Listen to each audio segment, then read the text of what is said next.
from the Signature Bank Studios.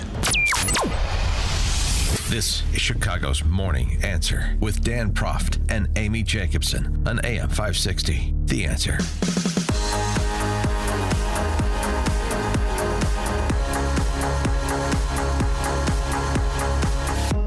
Now, regarding the ongoing situation in Iran, I know there has been a lot of speculation amongst all of you in the media regarding the president's decision-making and whether or not the United States will be directly involved. In light of that news, I have a message directly from the president, and I quote, "Based on the fact that there's a substantial chance of negotiations that may or may not take place with Iran in the near future, I will make my decision whether or not to go within the next 2 weeks." That's a quote directly from the president for all of you today.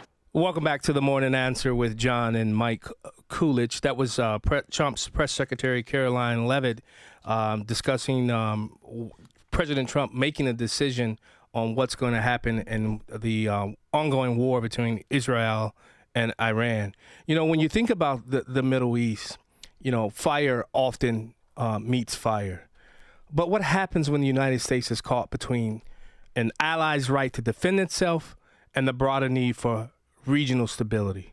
As tensions rise between Israel and Iran, former Marine and Middle East policy expert Adam Weinstein says diplomacy must lead. But it won't work without pressure from Washington. Can President Trump really be the one to shift the calculus? Let's find out. Adam Weinstein, welcome to the Morning Answer with John and Mike. Hey, thanks for having me. So, Adam, what does genuine diplomacy with a state like Iran look like? And can it truly succeed when proxy warfare continues on multiple fronts? Well, look, I think it can. President Trump had negotiated a truce of sorts with the Houthis. The Iran-backed militias in Iraq hadn't attacked U.S. Troops in months and months, and that was partly due to pressure from Iran itself and also from the Iraqi government. The Iranians in the U.S. Negotiating team were set to meet last Sunday prior to the Israeli strikes. So I think it was working. You know, some people argue that the U.S. needs to pick a lane, either play the global referee or they should just completely pull back entirely and let Israel defend itself on its own. Is there a sustainable middle ground in our Middle East policy to bring forth peace? Yeah, the sustainable middle ground would have been what Trump was already doing, which is that he was, still offering Israel support, but he was engaged in negotiations with the Iranians. I don't think it's either or. I mean, the reality is that Israel doesn't defend itself on its own. Israel's reliant on U.S. military aid and weapons transfers and things like that, and technology that we've shared with them, and intelligence that we share with them. So given the assistance we provide Israel, I do think we have a right to say to Israel, look, we don't want you to undermine our interests in the region. And I agree that Israel has a right to defend itself, but the interests of the United States and the interests of Israel are not exactly the same. Good morning, Adam. Mike Coolidge here. There's a piece in the Washington Examiner today from Byron York that lays out two big questions that Trump needs to have answered before he makes this decision, if he is and we are actually going to attack these nuclear facilities there. And these questions, as Byron York lays out, is one, is a U.S. attack necessary to keep Iran from obtaining nuclear weapons? And two, if the United States did attack, would it work? How would you answer those two questions? Look, the second question is a loaded question. Whether it would work on a technical level, I'm not an expert in munitions and whether the bunker-busting bombs they have could actually reach the Fordow nuclear facility. In fact, I think even our military probably doesn't know for sure whether that would work.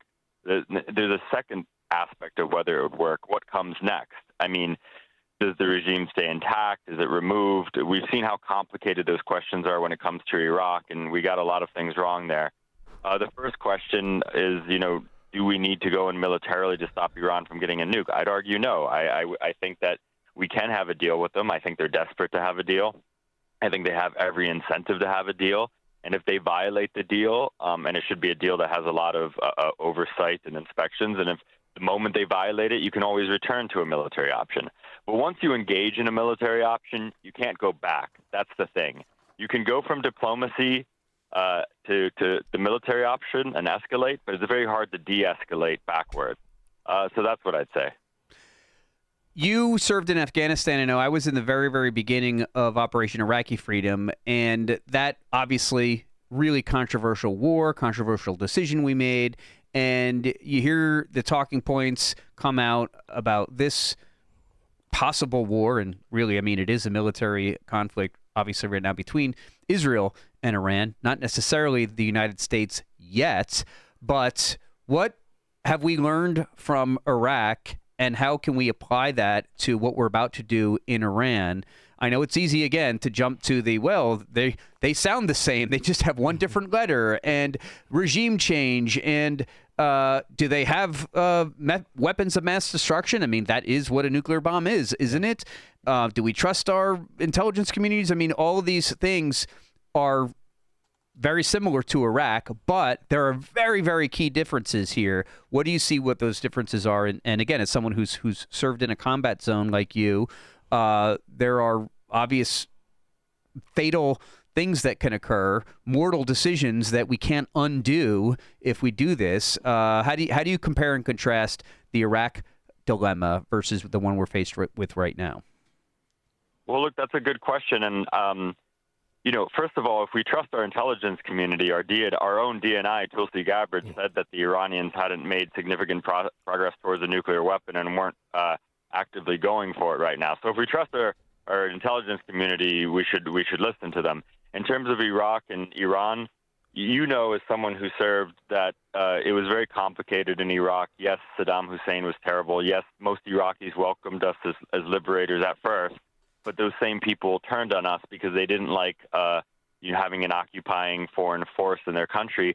And the irony is that Iraq ended up essentially, in some ways, becoming a proxy of Iran. Not completely, but there's elements within Iraq that are proxy forces of Iran. So we replaced one problem with another problem. And I think the same would be true in Iran, potentially. I think plenty of Iranians want to see the regime go. I don't blame them. But you don't see them out in the streets yet. And generally, people, even if they hate their own government, don't like a foreign occupying force, especially if it's Israel or the United States. And Iran is much bigger than Iraq. It has a diverse population like Iraq. And I don't see why it would go any better. So I think that's how I would contrast it. Adam, on what authority does President Trump have to join this battle? Is it the War Powers Resolution of 1973? Because I know members of Congress are saying that if we join, Congress should have a say in that. What's your take on that? I mean, I agree with the members of Congress who say that. This isn't something that's limited to President Trump. All presidents since George W. Bush, and arguably even before, have tried to expand their executive authority. They've tried to use AUMF from right after 9/11 to justify anything anywhere in the world. And I do think Congress needs to have some oversight into this, especially if it's going to put U.S. troops at risk.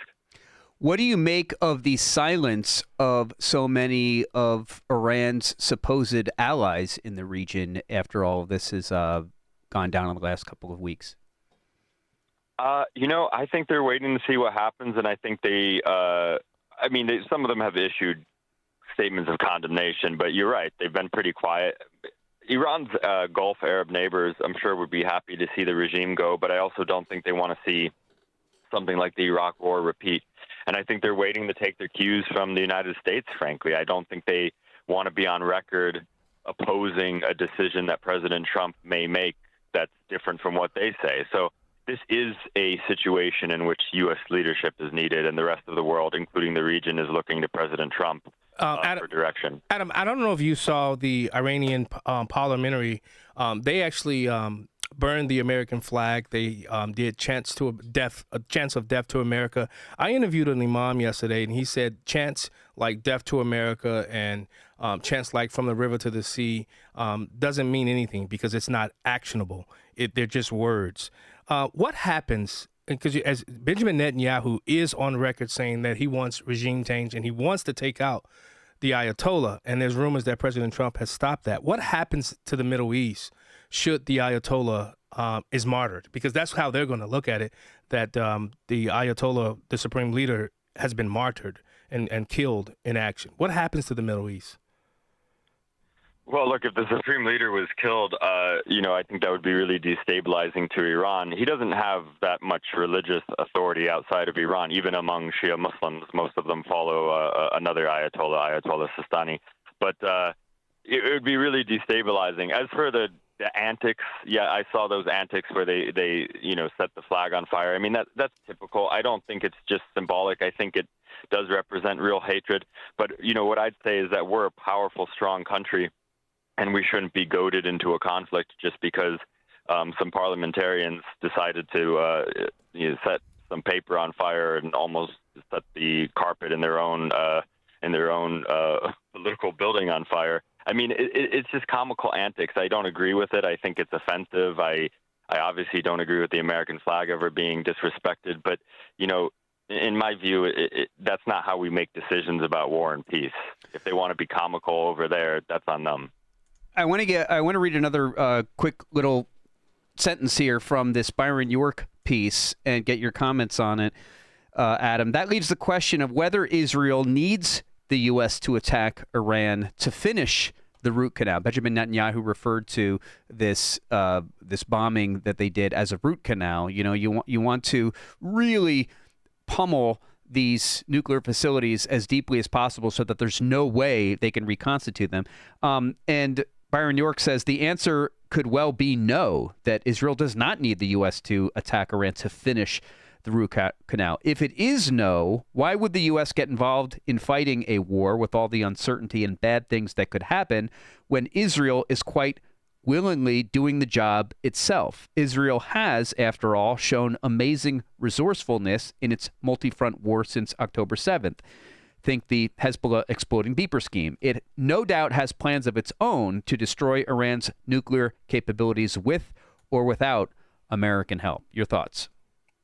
Well, I think we shouldn't get involved. I also do agree that I actually agree that the United States is probably needed for the root canal. It's a pretty good metaphor. But I don't think, I think we should try diplomacy first. The military option's always on the table. Look, the Iranian population overall is actually pretty supportive of the United States and has, if you look at the reactions to the U.S. and even polling, they have positive views of the U.S.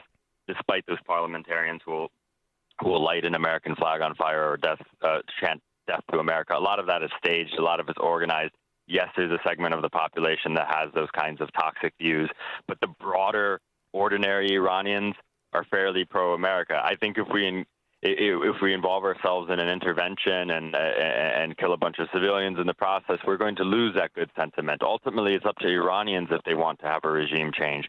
They're the ones who are going to have to do it. They're the ones who are going to have to rise up. We can't really do that from abroad. In terms of having a surgical strike on their nuclear facilities, sure, that's always an option. What I'm saying is try diplomacy first. They were already in the process. They were supposed to meet last Sunday. Iran is not weeks away from the bomb, no matter what anyone tells you. And there was time to sort of see that through. And the moment they violate it, you return to the military option. Yeah. If Israel could do it on their own, I think they would have done it already. Yeah. Adam, let's forecast 2 weeks now. What's President Trump's decision? Are we sending the GBU-57, that 30-pound precision-guided bunker-busting bomb, to Israel to take out the Fordo nuclear facility? What say you? If I was really good at predictions, I'd be making a lot more money in the stock market than I do. But I just don't know. I think his inclination is not to do it, or he would have done it already. He also has pressure from within his own support network. He made that 2-week announcement, I think, after having lunch with Steve Bannon.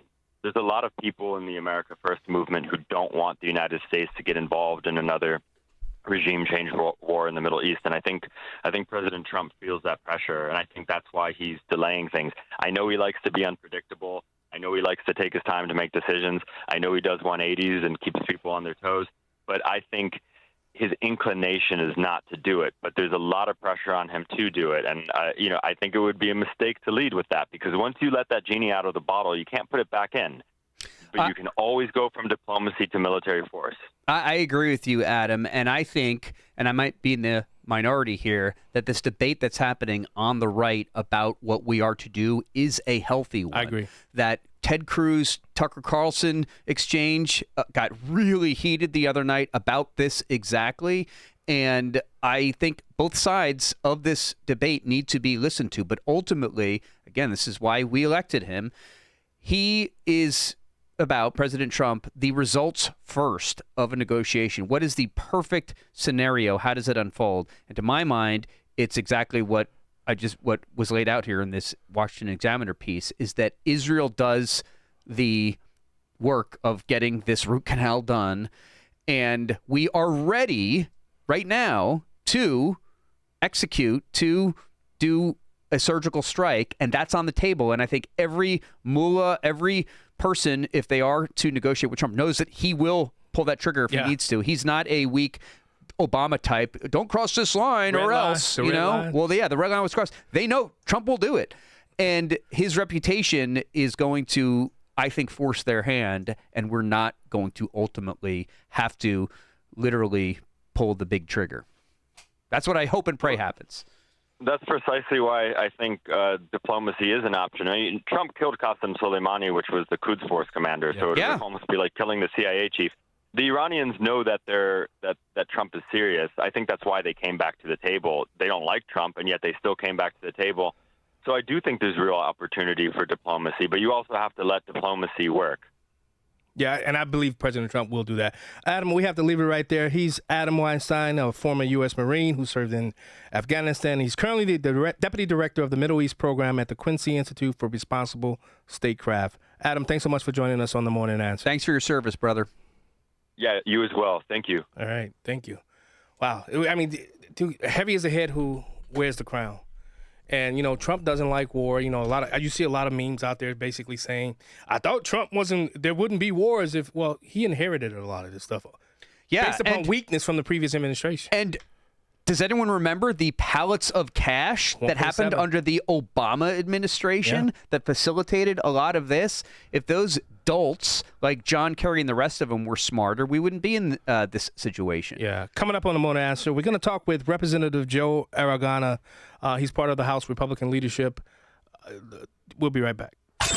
Before you see it on TV, share it on Facebook, or read about it in the paper. Hear it here first. This is Chicago's Morning Answer on AM 560. The Answer. This news alert is brought to you by Secure Controls Incorporated. With no signs of retail theft slowing down, organized retail crime now impacts the overall economy, with losses trending toward over $150 billion by 2026. It's important now more than ever to send a message to